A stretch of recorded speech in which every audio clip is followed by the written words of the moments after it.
How's it going, everyone? This is Lawrence, your friendly neighborhood aircraft mechanic. I'm back. I just got out of training not too long ago, so let's talk about training. All right, so I'm going to start from the beginning. When you first become an aircraft mechanic, you have to go to AMP school, airframe and power plant school. That's going to get you your license, your certifications, to be able to work on aircrafts. So you'll learn all kind of general things when you go to school for AMP, and that's good. They teach you, they try and cover everything because they don't know what you're going to be working on when you come out of school. So they want to instill you with the principles to work on aircraft. You'll be working on a lot of older aircrafts, whatever the school has. Some of them have, newer aircrafts, but you're not gonna find too many schools with like commercial airline planes there. It's just not feasible. The school's just not big enough for that. So a plane is a plane, and you're gonna learn the principles that you need to learn to work on aircraft, and you'll be ready for when you go out in the field. So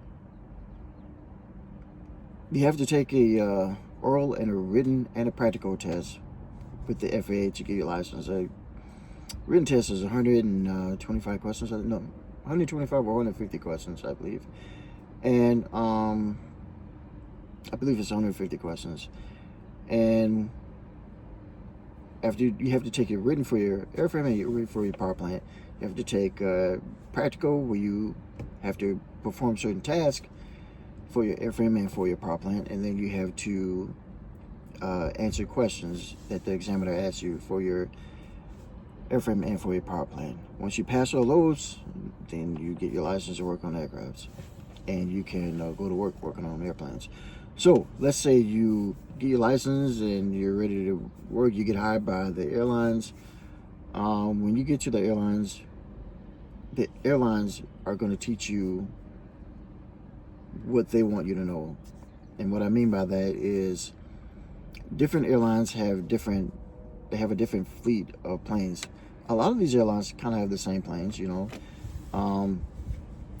be able to work on they'll teach you about the 737, the 787, the Airbuses. Like Southwest, they only have 737s. So if you work for Southwest, that's all you're going to work on, all the 737s. If you go to Spirit, all they have are Airbuses. So all you're going to work on are the Airbuses. If you go to American or United, they actually have the 787s and the 737s, the 737 MAX, the different Airbuses, Airbus 321, Airbus 319, and Airbus 320. And we have this at American, we have the 787-8 and the 7-7-9. So I don't know what all the other airlines have, but they have similar planes, but they may have something else also that I'm not aware of.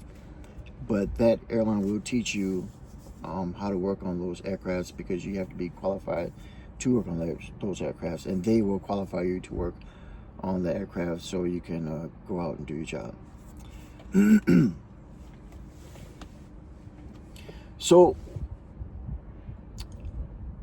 American Airlines, they have let's say you get hired by American Airlines. They train you on the aircraft. Now you're out on the floor. So to make the transition easier, American Airlines have crew chiefs just to help out the newer individuals. And so you follow along with them, and they will guide you through what you need to do. You get some hands-on, and it's a great program, and I think it really helps out people to ease the transition, make that transition a lot easier. Because when you first get on the floor, you've never seen these planes before. You don't know what to do. You've never seen these procedures before, and this just makes it a lot a lot easier. And I think that's good of American Airlines to do that, and it's been pretty successful, I believe. Okay, so continuing with training, your ID badge. You have to have an ID badge to get into work. You can't get into work without an ID badge. And so you can't even get in and out of. Let's say you were there at the airport. You can't get in and out of certain doors without an ID badge because those are restricted areas. You can't do it. So you wouldn't be able to get to your work area. So there's a test that we have to take every year. We have to take a written test to renew our ID badges. It's like a driving test that you don't have to actually drive, but you have to know certain things about driving on the airport, and you have to know about how to certain things about the like say the people that taxi airplanes. They know a lot of stuff like this, like the taxiways and the runways and the different rules and everything and markings and everything. But we all have to know that.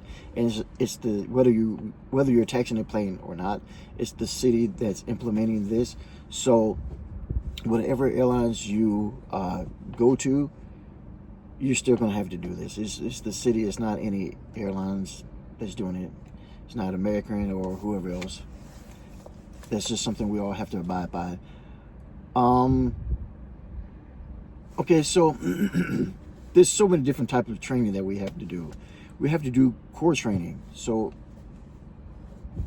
core training is, they set aside a certain month for you, and that's when you get the majority of your training done. It's a lot of training, and a lot of this training qualifies you to do certain tasks on the aircrafts. Like the other day, I had to do a certain inspection on some of the doors, and the supervisor went into the records to make sure I was trained on it, because it can expire, and they don't want to assign someone that job if you expired, because that wouldn't help. The job wouldn't be any good. So the supervisor checked, and I had just done my core training. So the training and the qualification was probably gonna expire, but because I did my core training, I was good. Actually, my partner, his core training was about to expire, so he had to go ahead and do his training for this particular inspection right then before we did the job, just so like his was going to expire the very next day, so he had to do his training right then to make sure that he stayed qualified for us to do our job and get it over with for that day. All right, so and they give you a couple of days. Fortunately, they give you a couple of days to get the core training done. It's really a month's worth of training to do, and you want to get your training done. It's in your best interest. I can't stress this enough, to get all of your training done, whether that be core training or it's actually like routine training that you have to do also, like throughout the year. Every month there's stuff that pops up, and you have to get all of that training done, because if you don't get that done, you won't be able to clock in. It's attached to your badge, and they restrict you from clocking in if you don't get your training done. And if you can't clock in, you won't get paid, and no one doesn't want to get paid. So it's in your best interest to make sure you get all your training done, because if you miss a couple of days, you're gonna feel that in your pocket. So get your training done and keep moving along. There's also reading signs that we have to do all the time, like different things that happen, like maybe there's some aircraft damage in some other city, and they just want to make some announcement about it and make everyone aware of what's going on, so that mistake doesn't happen again. So we have to do that as well. What else? I think that's about it. So there's a lot of training to do when you're an aircraft mechanic, and you know, just learning new stuff on the job all the time. So it's, oh, class. I was just in class. So sometimes they have classes that you physically have to be in. And the reason why is some of those classes they have mock-ups or whatever, and you have to actually like part of the class is, you know, class. It's just paperwork or whatever, but some of the class is hands-on, like training. And they'll have maybe, I had one class where they had an actual seat from a 787. We had to take it apart, put it back together. I had another class where we had to do some troubleshooting with electronics. So that was interesting. Oh, I had another class where we had to build our own cable, and that was pretty interesting. That was pretty kind of fun, actually. So that's that's pretty much all the training that we have to do at American Airlines. Yeah, so this is just one of those careers that, yeah, if you don't like training, you probably won't, you know, like this, because training is just part of it. We're always learning, always growing. So that's it. That's all I have to say about training. So thanks for watching. Give me a like, subscribe. Thanks.